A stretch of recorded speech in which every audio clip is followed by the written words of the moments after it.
Dalam hal ini pidana bisa menyasar dua pihak, yaitu pihak yang diduga mengajukan dan pihak yang menuduh secara tidak. Itu kalau satu aset aja, misal kurang daftar sertifikat.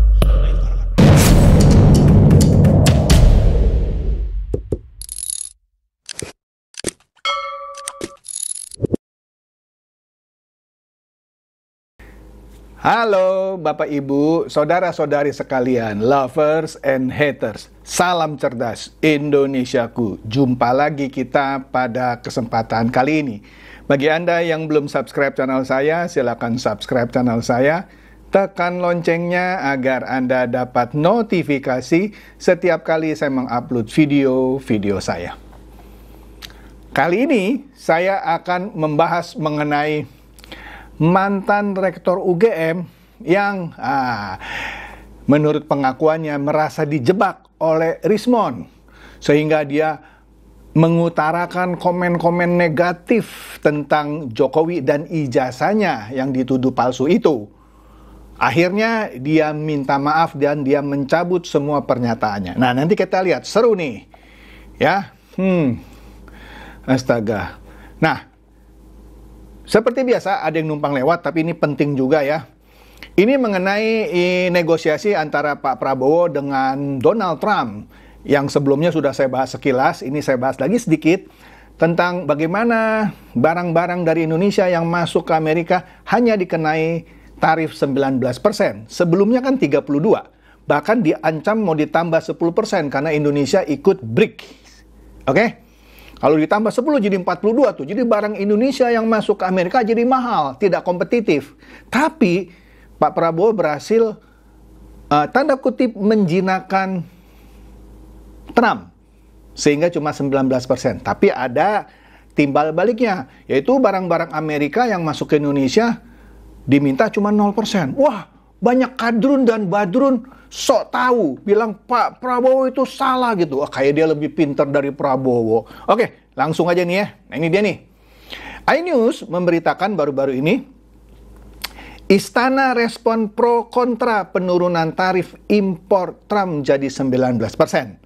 Nah, pihak Istana bilang, maklumlah ya, apapun itu, mau sebaik apapun kita sudah ambil keputusan, pasti ada yang pro, pasti ada yang kontra.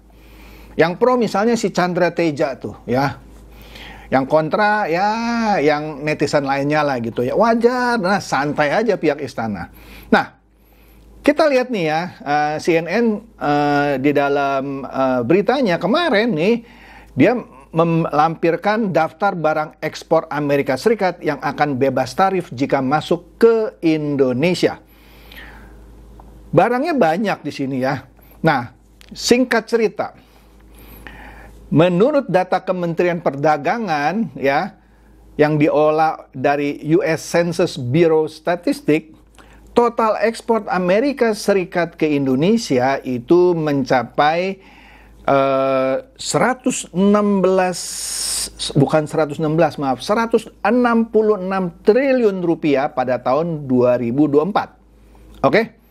Nah, barang-barangnya banyak ya. Bahan bakar mineral, ya, biji dan buah yang mengandung minyak, mesin, bahan kimia, dan lain-lain. Ya, pulp dari kayu, kertas, banyak lah ya. Susu, telur, jangan lupa banyak dari kedelai kita itu juga import dari Amerika. Nah, sekarang dengan dimintanya tarif 0% untuk barang-barang Amerika Serikat yang masuk ke Indonesia, betul, Indonesia akan kehilangan pendapatan pajak. Tapi jangan lupa, dengan dibukanya keran ekspor ke Amerika, yang mana tarifnya dibuat murah 19%, itu barang-barang Indonesia akan sangat kompetitif di Amerika Serikat. Sehingga ekspor harusnya akan lebih banyak nanti ya. Dan pajak yang hilang dari barang-barang import ini bisa didapatkan kembali dari hasil ekspor yang akan lebih banyak. Nah, itu dulu nih ya. Kemudian apa lagi? Nah, gini deh ya. Satu, selain barang-barang Indonesia jadi kompetitif di sana, karena misalnya Vietnam pun cuma 20%. Indonesia lebih murah. Thailand dan lain-lain di atas 30, 36. Wah, ada yang 40 juga. Ya. Jadi barang-barang Indonesia wah, cukup kompetitif di sana. Oke? Nah, dengan barang-barang Amerika yang masuk ke Indonesia dengan tarif 0%, bayangin nggak sih ya, kita bisa impor kedelai sekarang jadi murah karena nggak bayar pajak impor. Wih, artinya apa? Anda bisa pesta itu makan tempe. Jadi murah tuh nanti tempe. Karena bahan bakunya kedelai yang dari Amerika. Dan Indonesia kan mau impor minyak tidak lagi dari Singapura kan, mau impor minyak dari Amerika kan. Sudah pernah dengar kan? Iya. Bayangin kalau impor minyak itu datang dari Amerika dan tidak bayar pajak impor ya karena 0% ya. Aduh, bensin jadi murah. Masa nggak kepikir sih? Kemudian Pak Prabowo bilang mau beli Boeing 50, banyak yang ngoceh. Wah, kayaknya diteken ini mesti beli Boeing. Saya kasih tahu lagi ya. Dengan beli 50 Boeing, dengan tarif 0%, Boeing itu murah banget loh. Ya, ditaruh di Garuda. Mungkin maskapai yang swasta juga ikut beli gitu ya. Bayangin nggak? Sehingga dia untuk payback period atau titik impasnya lah ya, lebih cepat. Dampaknya apa? Anda terbang nanti bisa lebih murah karena pesawatnya masuk tidak bayar pajak impor alias 0%. Pakai otak coy. Ya, Anda nggak mau terbang itu jadi lebih murah karena pesawatnya dibelinya juga lebih murah. Makan tempe lebih murah. Aduh, masih banyak lain lagi deh. Apalagi kalau impor iPhone yang bikinan Amerika. iPhone, waduh, murah. Banyak lagi deh. Ya, masih banyak lagi, nggak usah dibahas satu-satu, panjang lah. Nah ini saya pernah posting di saya punya Facebook ya, Tesla turun harga. Iyalah, dengan dampak tarif 0% untuk barang-barang Amerika ke Indonesia akan membuat Tesla 3, ini cuma contoh ya, yang sekarang kira-kira harganya 1,5 miliar, nanti jadi sekitar 700 juta saja. BYD itu bisa kalah saing, kan BYD murah mobil listriknya. Tesla bisa mengalahkan harga BYD nanti kalau tarifnya benar yang 0% itu masuk. Karena sekarang import barang mewah ini kayak Tesla pajaknya 125%. Nanti jadi 0. Waduh. Ya udah. Masa gitu aja Anda masih ngomong ini jelek lah gitu, capek deh ya. Lanjut dulu deh. Nah, lucunya kadrun dan badrun itu juga ada di Amerika Serikat. Ini Anda lihat nih ya beritanya. Warga Amerika Serikat mengeluh deal Trump dan Prabowo. Aduh, saya saya menyaksikan video ini. Ini kan YouTube ya, YouTube dari Tribun News. Saya ketawa sakit perut. Kenapa? Warga yang protes itu, yang mengeluh, warga negara Amerika. Wah, dengan deal ini kita beli barang dari Indonesia lebih mahal 19%. Dungu banget nih ya, dungu banget tuh ya, kadrun-kadrun Amerika. Daripada lu beli barang-barang Indonesia dengan 32% kan, malah lebih mahal. Kok dengan 19% masih ngeluh? Mahal karena bayar 19%. Dungu banget ya. Aduh. Nah, oke lah. Kita mulai masuk nih ya. Yang soal tadi mantan rektor yang berhubungan dengan ijazah. Nah, kita lihat dulu satu nih ya, Kompas TV. Roy Suryo tunjukkan lokasi dugaan pencetakan ijazah Jokowi di Pasar Pramuka.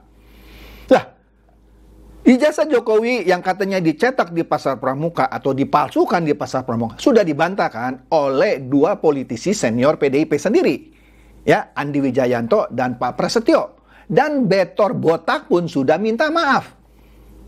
Tuh, ini Roy Suryo mengembangkan ucapan Betor Botak itu, yang juga politisi PDIP sih, ya. Seakan-akan dia goreng. Ini loh lokasinya.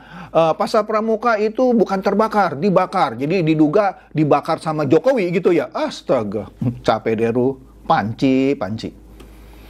Nah, oleh karena itu, ex-Wamendes PDTT, pembangunan desa tertinggal apa gitu ya, yaitu Paiman Raharjo bersama kuasa hukumnya Farhad Abbas melaporkan Roy Suryo dan Rismon Sianipar ke Polda Metro Jaya usai menuding dirinya mencetak ijazah Jokowi yang tadi di Pasar Pramuka.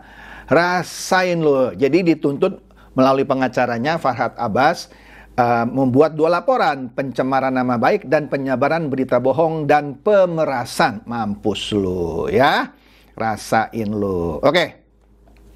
Nah, ini menarik nih. Beberapa hari yang lalu muncul podcast antara mantan rektor UGM ini, yaitu Profesor Sofyan dengan Rismon. Ya, di situ katanya dia blak-blakan soal ijazah Jokowi. Ya, nah kita saksikanlah nih videonya nih. Ini menarik banget nih. Ini menarik banget. Yuk kita saksikan videonya, apa sih dia ngomong. Yuk. Mantan Rektor Universitas Gadjah Mada, UGM, Profesor Sofyan Effendi menyampaikan sejumlah pandangannya mengenai polemik ijazah kuliah Presiden ke-7 RI Joko Widodo. Dikutip dari wartakotalive.com, pernyataan dari Profesor Sofyan pun menjadi pembicaraan hangat di media sosial karena dianggap sebagai informasi baru di tengah polemik ijazah Jokowi. Dalam sesi wawancara dengan ahli digital forensik Rismon Sianipar yang ditayangkan pada Rabu, 16 Juli 2025, Profesor Sofyan Effendi mengaku sudah mencari informasi dari rekan-rekannya pengampu di Fakultas Kehutanan. Dia bercerita, Joko Widodo memang pernah tercatat sebagai mahasiswa di Fakultas Kehutanan UGM. Dia masuk pada tahun 1980. Jadi Jokowi kan masuk pada saat dia lulus SMPP di Solo yang menjadi SMA 6 di tahun 1985. Jadi, dia itu ada sedikit masalah, masih SMPP kok bisa masuk UGM. Itu ada kontroversi.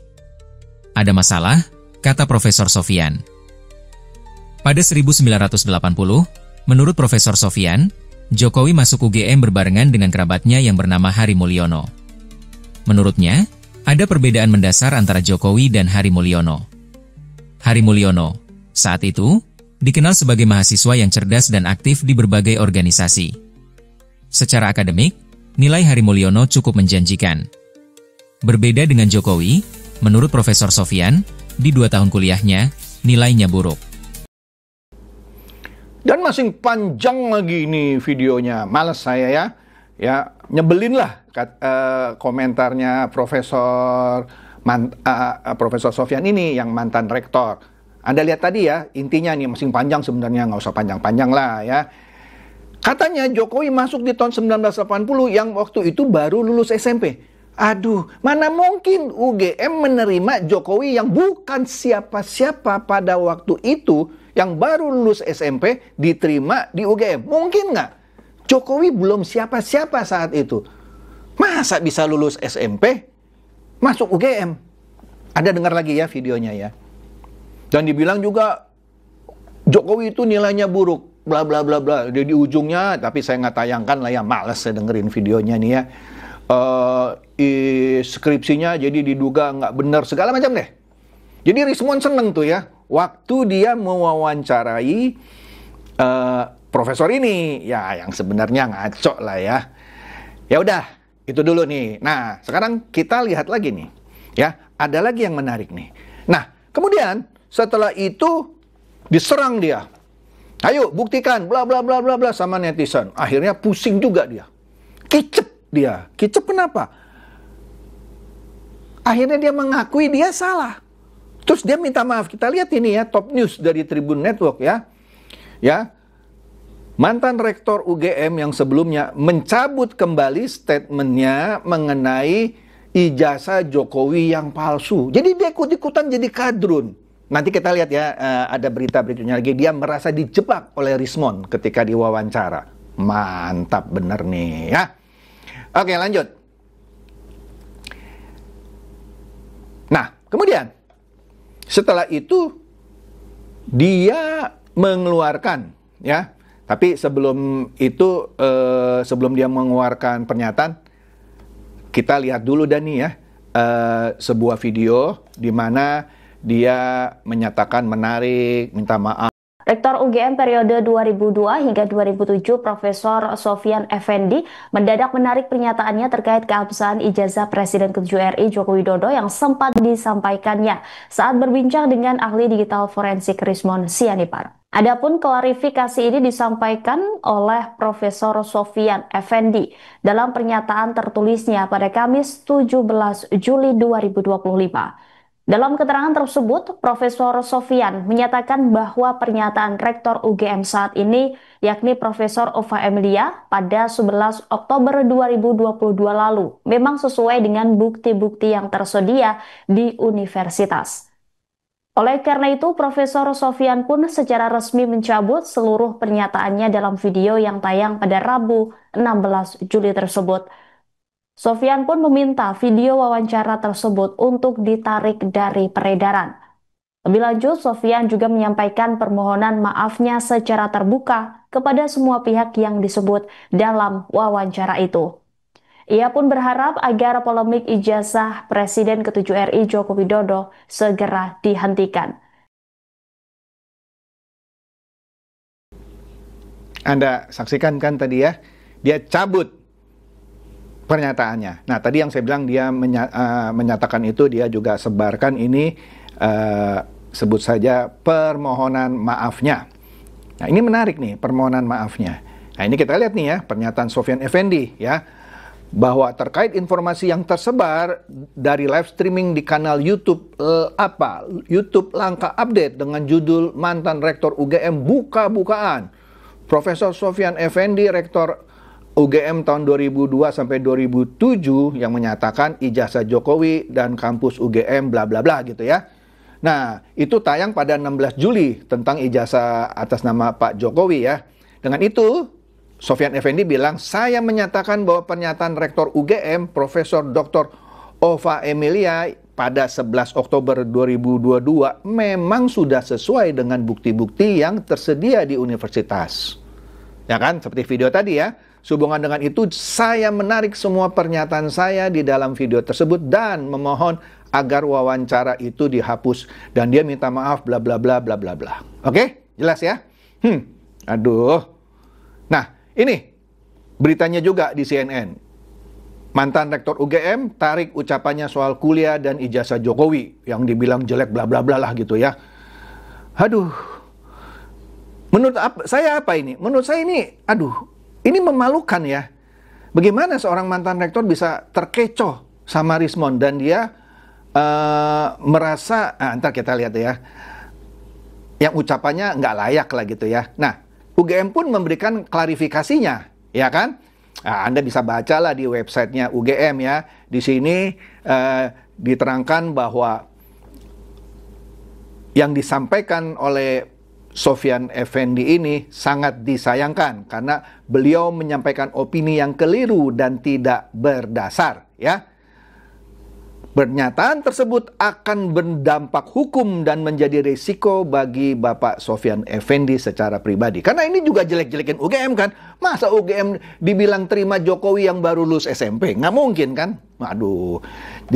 Diterangkan lagi sekali, ijazah atas nama Saudara Joko Widodo, UGM tetap menyampaikan bahwa itu resmi ya, sudah menyelesaikan semua proses studinya, lulus pada 5 November 1985 ya. Jadi sekali lagi UGM menegaskan tidak terkait konflik kepentingan dalam hal politiknya, dan UGM hanya bersedia menunjukkan data yang bersifat pribadi ya jika diminta oleh aparat penegak hukum. Waduh. Serius nih ya. Oleh karena itu, nah ini juga ada pernyataannya lagi dari mantan rektor UGM yang merasa dijebak oleh Rismon pada saat wawancara itu. Nggak ngerti deh. Aduh, kasihan juga nih ya, Profesor ya. Dijebak lu ternyata. Aduh, kasihan lu Prof ya. Bisa dijebak sama Rismon. Ya udah deh. Nah, aduh. Kasihan banget dah nih. Nah, jadi Bapak Ibu saudara-saudari sekalian, ini sekaligus meluruskan berita-berita yang nggak benar ya. Nah, kemudian Profesor ini sendiri kan mengaku kan dan malah sudah mencabut pernyataannya dan minta maaf. Ya, sebarkan kepada orang-orang yang percaya tuh sama Rismon, sama pernyataan keliru Profesor Sofyan Effendi sebelumnya. Itu saja dari saya. Semoga ini mencerdaskan dan mencerahkan Anda semua. Silakan share video saya ini kepada teman-teman, sahabat atau kerabat supaya mereka tambah cerdas dan tercerahkan. Seperti biasa, terima kasih.